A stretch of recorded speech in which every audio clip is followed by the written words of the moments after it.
everyone, welcome to the world of Educare. Today I am back with another interesting chapter, a poem of your English book named Govinda's Disciple. Now this poem is written by one of the most famous writers of all time. You all know him, that is Rabindranath Tagore.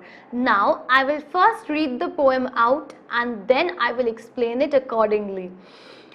Govinda's Disciple by Rabindranath Tagore. Far below flowed the Jumna, swift and clear, above frowned the jutting bank. Hills dark with the woods and scarred with the torrents were gathered round. Govinda, the great Sikh teacher, sat on the rock reading scriptures, when Raghunath, his disciple, proud of his wealth, came and bowed to him and said, "I have brought my poor present unworthy of your acceptance."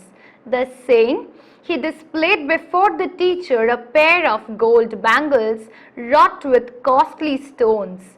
The master took up one of them, twirling it round his finger, and the diamonds darted shafts of light. Suddenly it slipped from his hand and rolled down the bank into the river. "Alas!" screamed Raghunath and jumped into the stream. The teacher set his eyes upon his book, and the water held and hid what it stole and went its way. The daylight faded when Raghunath came back to the teacher, tired and dripping. He panted and said, "I can't still get it back if you show me where it fell." The teacher took up the remaining bangle and throwing it into the water said, "It is there." So now first let me tell you that in this poem, Govinda's Disciple by Rabindranath Tagore, we get to see that it beautifully highlights the traits of a true master and his disciple. The disciple who was not been able to overcome his materialistic nature. Now coming to the word materialistic, some people, they have a materialistic nature, that is, they're attracted to materials, they're obsessed with materials. When they give someone, they give materials and they expect materialistic things in return too. So they have a very materialistic nature. And here, the disciple of Govinda was also a person who had a materialistic nature. The moral of the story is true masters don't value materialistic trinket, but I'll come to that later. First, let me explain you the line by line from the poem. Far below flowed the Jumna. The Jumna, as you can see, it is already given in your book that Jumna is the river Yamuna. So, far below flowed the Yamuna, swift and clear. Above frowned the jutting bank. Jutting bank refers to the bank of the river that was sticking out. This is also given in your book. You have to read the word meanings in order to be exam ready. Hills dark with the woods and scarred with the torrents were gathered round. Now torrents, as you can see in your book, those are large amounts of water flowing very fast. So this is the description of the place. The description says that far below flowed the river Yamuna, which was swift and clear, and above frowned its tributaries or the jutting bank. Hills dark with the woods and scarred with the torrents were gathered round. Till this it was the description of the place. Govinda, the great Sikh teacher. Now we see that there are teachers who have many disciples. We can give the example of Gautama Buddha, we can give the example of Mahavira. Now, these are some eminent persons who had their own ideologies and they spread that getting influenced by their ideologies, they gain many followers or disciples. Here, Govinda was a great Sikh teacher who sat on the rock reading scriptures. Now scriptures are religious texts. I think it is given in your book. Yes, scriptures are holy writings of a religion. So he was sitting there peacefully and reading those. When Raghunath is one of his disciples who obviously became a disciple because maybe he was influenced by the teachings of the guru who was Govinda. Now His disciple was proud of his wealth. Now his disciple was quite wealthy, he was quite rich, and he was proud about that. He came and bowed him and said, I have brought my poor present unworthy of your acceptance. So here the disciple brought with him some material so that he could offer that to Govinda, the sick teacher. Now let's go ahead and see what it is. Thus saying, he displayed before the teacher a pair of gold bangles. Now, saying that, having said that, Raghunath, who was the disciple, he took out a pair of gold bangles. So it was obviously costly, wrought with costly stones, and it was embedded with costly stones. So he brought that material with him, and he tried to offer it to the Guru. Suddenly, the master took up one of them, twirling it round his finger. So the master, that is Govinda, the great Sikh teacher, he took one of the bangles in his hand and he was twirling. He put it in his finger and he was twirling it round his finger, and the diamonds darted shafts of light. So it was already said that it had stones, diamond stones embedded on it. It had precious stones embedded on it. So the stones which were actually diamonds, they are shiny. So it was sparkling a light. It was shiny. It started shafts of light. Suddenly, so we know that Govinda, he was actually twirling that gold bangle in his finger. Suddenly, it slipped from his hand and rolled down the bank into the water. Suddenly, while twirling that in his finger, it slipped down and from his hand, and it rolled down the bank into the water. So it started rolling and it went into the water. Alas! Screamed Raghunath and jumped into the stream. The disciple was shocked because the bangle was very expensive.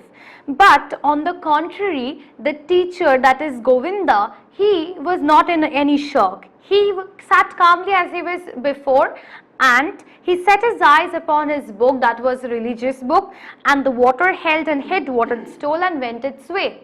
The water took the bangle with it and flowed. Now the daylight faded.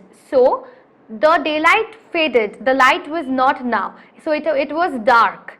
When Raghunath came back to the teacher, tired and dripping. Raghunath came after the day was over.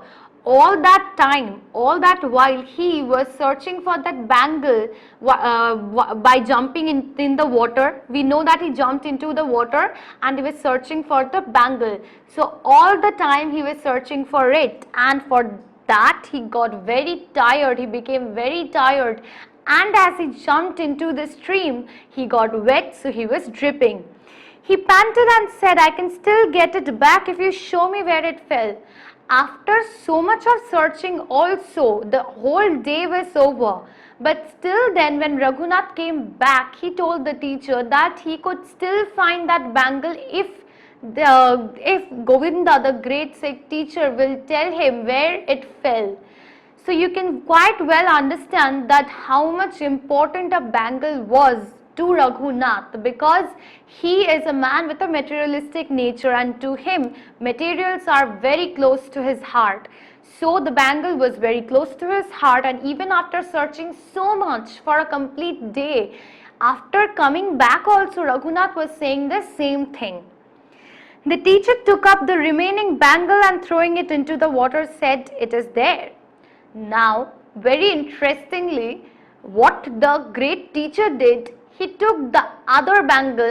If you remember, Raghunath brought with him two bangles, a pair of bangles. So, one fell in the water, and now what the Govinda, the great Sikh teacher, did, he took the other bangle and he also threw that into the same water.